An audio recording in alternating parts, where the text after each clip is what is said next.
তো বন্ধুরা, এই যে আমাদের আজকে বাজার থেকে ট্যাংরা এনেছে এবং এগুলো গঙ্গার ট্যাংরা আছে, বড় বড় ট্যাংরা, খুবই ভালো। তো ভাবছি আজকে আমি এই ট্যাংরাগুলো আজকে আলু বেগুন দিয়ে ঝাল করে নিব। তো ওই জন্য আপনাদের সঙ্গে শেয়ার করছি। আমি ভাবলাম এবার বানিয়ে নিয়ে আপনাদেরও দেখাই ক্যামেরাতে, এই কারণে আপনাদের দেখাচ্ছি। তো যাই হোক, এই যে ট্যাংরাগুলো অনেক বড় বড় ট্যাংরা, খেতে খুবই টেস্টি হয় এগুলো। আমাদের এখানকার গঙ্গা ট্যাংরা আছে, বড় বড় ট্যাংরা।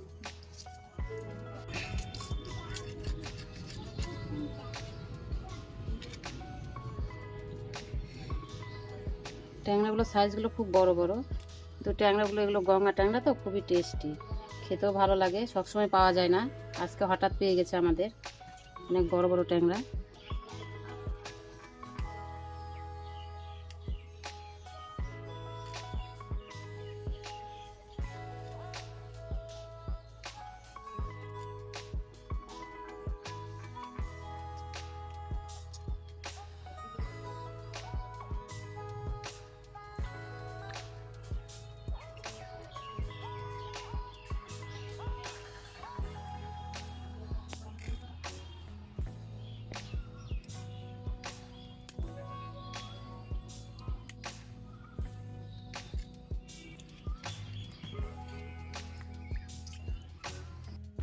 তো বন্ধুরা, এই যে আমি ট্যাংরা মাছটা যে আপনাদের সকালে আমি দেখালাম, টাটকা মাছটা যে বানিয়ে আমি হলুদ লবণ টবণ সব দিয়ে রেখেছি।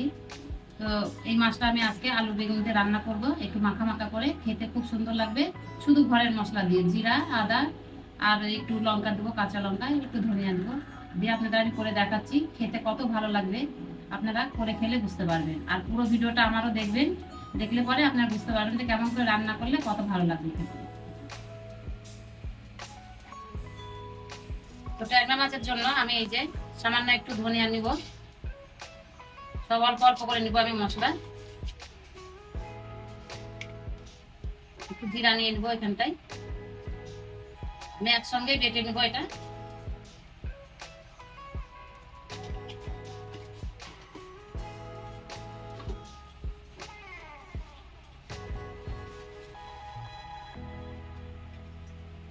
আমি এখানটায় কালারের জন্য 2-3টা শুকনো লঙ্কা নিয়ে নিবো। শুকনো লঙ্কাটা নিলে মাছের কালারটা সুন্দর আসে। আর আমি কাঁচা লঙ্কা দিব, তো এই শুকনো লঙ্কা আমি কটাই দিব, বেশি দিব না।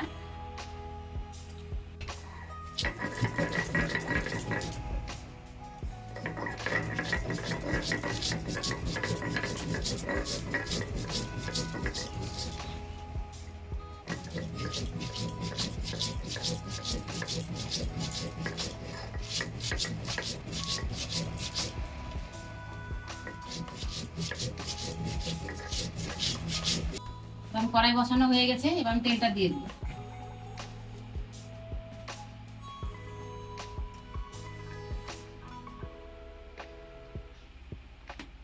তো বন্ধুরা, আমি একটা কথা বলতে চাই। আমার অনেক বন্ধুরা রান্না দেখে, তো দেখে বলে সবাই ভালো, খুবই ভালো হয় রান্নাটা, তবে আমার একটু তেলটা বেশি হয়। হ্যাঁ, আমি এটা বলবো, আমি তেলটা একটু বেশি দিই। আর তাছাড়াও আমার এই কড়াইটা যে আমি কিনেছি, তো এই কড়াইটা আমার ছিদ্রানো কড়াই। তো এই কড়াইতে আমি যদি অল্পও তেল দিই, তো কড়াইটা যখন ছিদ্রে যায় তখন তেলটা বেশি লাগে দেখতে। তো আপনাদের হয়তো অল্প দিলেও বেশি লাগে কড়াইতে দেখে, কিন্তু অত বেশি দিই না তরকারিটা। কষাতে কষাতে মানুষের একটা তেল সবজিতে অলরেডি ভেসে আসে। তো যাই হোক, আমি অত বেশি দিই না, একবার অতিরিক্ত খাই না। তো আমি যেমন সবজি তেমন তরকারিটা করি। তো আপনারা যেমন আপনাদের ইচ্ছা মতো করবেন, যতটা সবজি দিয়ে করবেন আপনারা সেইভাবে তেল দিবেন। আমার হাতে একটু হয়তো হয়ে যায় বেশি, ঠিক আছে, আমি বলছি। তো এই দেখুন, আমি আজকে যে কড়াইতে তেল দিয়েছি, আমার এই যে কড়াইটা ছিদ্রানো, তাই জন্য মনে হচ্ছে কত তেল দিয়েছি আমি। তো এই যে আমি এবার মাছগুলোকে আমি ভেজে নেবো।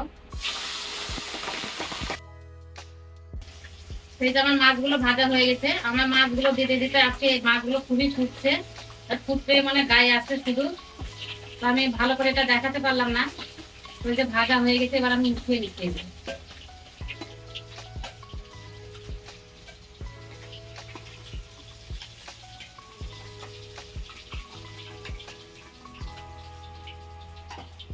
আমি এগুলো দিয়ে দেবো।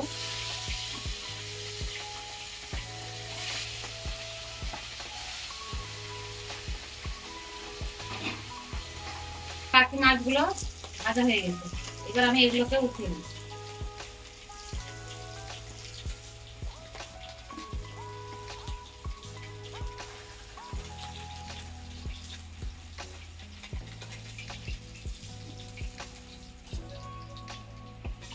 তো আমি এই যে মাছ ভাজা তেলে আমি সবজিটা এবার ভেজে নেবো। আমি আর তেল দিব না, একটা শুকনো লঙ্কা দিলাম আর একটু আমি জিরে ফোড়ন দিলাম।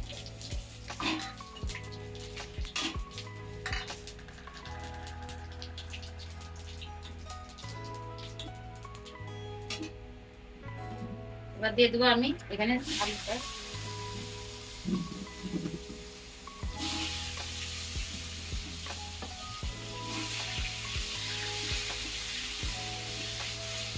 তো আমি আলুটা একটু ভেজে নিবো, এখনকার নতুন আলু তো এই আলুটা তো মানে এখন গুঁড়ামের থাকছে, তো এই গুঁড়ামের আলু শক্ত হয়ে থাকে, একটু তাড়াতাড়ি বলতে চাই না, তো ওই জন্য আমি আগে একটু আলুটা ভেজে নিবো, নিয়ে তারপর আমি বেগুনটা দিয়ে আবার ভেজে নিবো।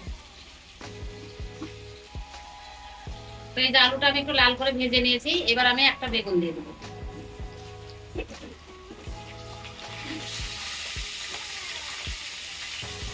দিয়ে দেবো সামান্য একটু লবণ, সামান্য একটু হলুদ।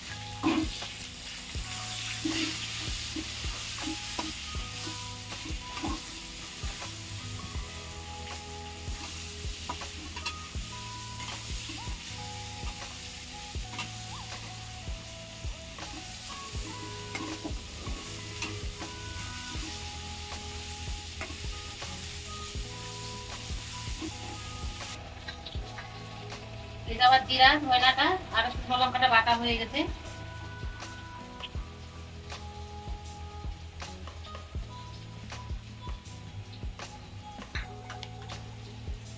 এবার আমি সামান্য একটু আদা দিয়ে দেবো আর এটা কটা কাঁচা লঙ্কা।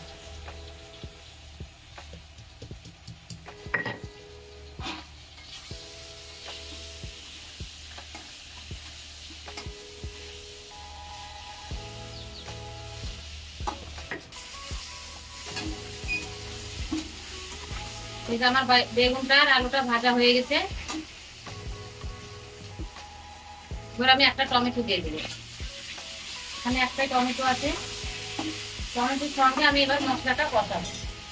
টমেটোটা আমার গলে যাবে, মশলাটাও আমার কষানো হয়ে যাবে। তো এই যে আমি কাঁচা লঙ্কার আদা আর এখানে যে জিরাটা দিতে দিতেছি, এই কাঁচাটা দিয়ে আমি ভালো করে কষিয়ে নিই।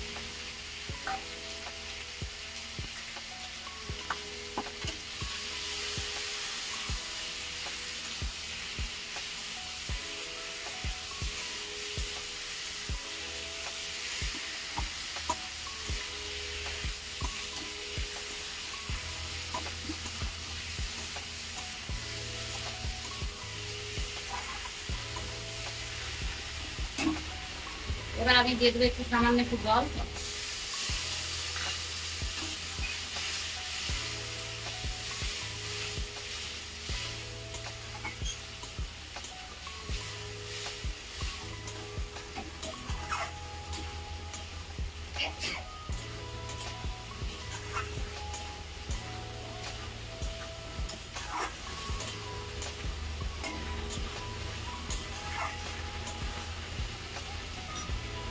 আমি মশলার সঙ্গে একবারে ঝোলের লবণও দিয়ে দেবো, সামান্য একটু হলুদ দিয়ে দেবো,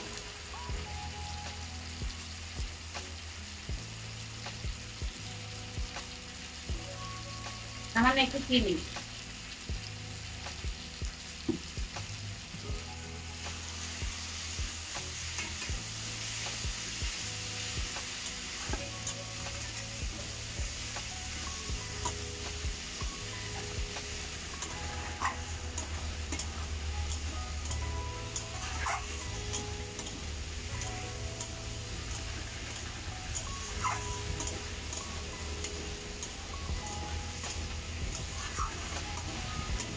তো আমি মশলা একবার জল দিয়ে কিন্তু কষিয়ে নিয়েছি, আমি আবারও জল দেবো, জল দিয়ে আবারও কষাবো, মশলাটা আরো সুন্দর ভাজা হয়ে যাবে।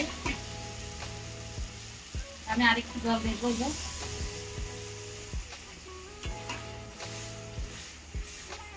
মশলা যত কষাবেন তত তরকারিটা টেস্ট আসবে।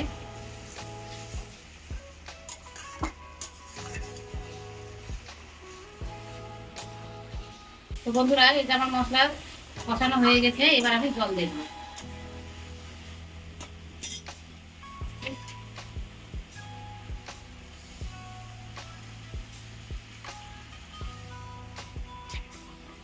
আমি 2 বাটি জল দিয়ে দিলাম। আমি এটাতে বেশি ঝোলটা দিব না, অল্পই দিব।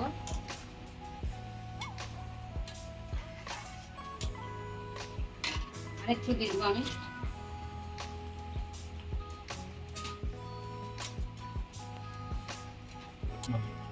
তো এই যে আমার ঝোলটা ফুটে গেছে, এবার আমি মাছগুলোকে দিয়ে দেবো।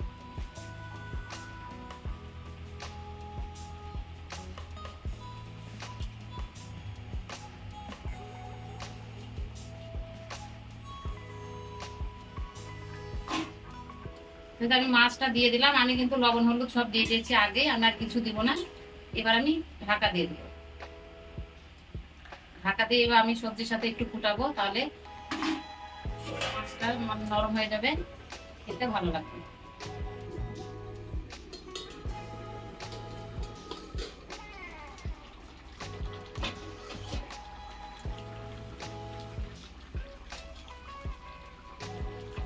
এই যে আমার মাছটা নরম হয়ে গেছে আর ঝোলটাও শুকিয়ে এসেছে।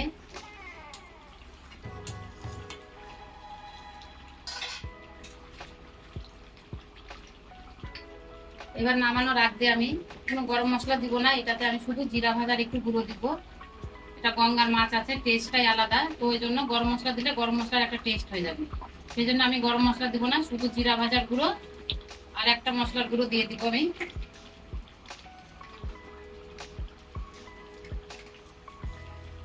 আর এটা আমি রাইকে ভেজে গুঁড়ো করে রেখেছি, সেটাকে আমি দিব হালকা। এটাতে টেস্ট আরো খুব সুন্দর নিয়ে আনে। তো আপনারা এইভাবে করবেন, দেখবেন কত ভালো লাগবে খেতে।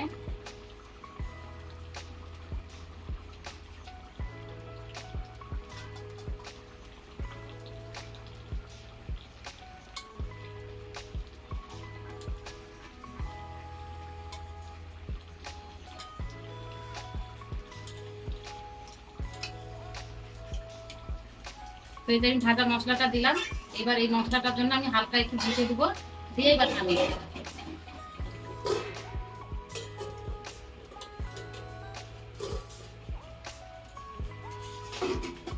তো এই যে আমার রান্নাটা হয়ে গেছে বন্ধুরা, এবার আমি নামিয়ে নেব।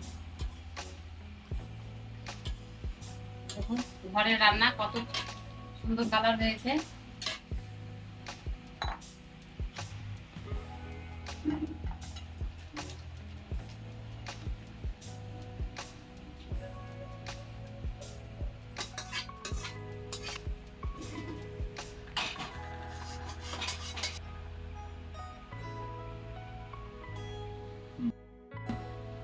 তো বন্ধুরা, এই যে আমার ট্যাংরা মাছের আলু বেগুন দিয়ে আমার কষা ঝোল হয়ে গেছে। তো আপনারা তো পুরো ভিডিওটা দেখেছেন। তো আমি রান্না কেমন করে করলাম, একদম অল্প মশলা দিয়ে। তো ঘরের রান্না, আমাদের ঘরে যেমন রান্না করে তেমন, বেশি একদম বাজে মশলা দিয়েও আমি করবো না। তো যাই হোক, এই রান্নাটা কেমন লাগলো আপনাদের যদি ভালো লেগে থাকে তাহলে অবশ্যই আপনারা কমেন্টে জানাবেন, আর যদি মন্দ লেগে থাকে তাও জানাবেন। তো ভালো থাকবেন, সুস্থ থাকবেন, ধন্যবাদ।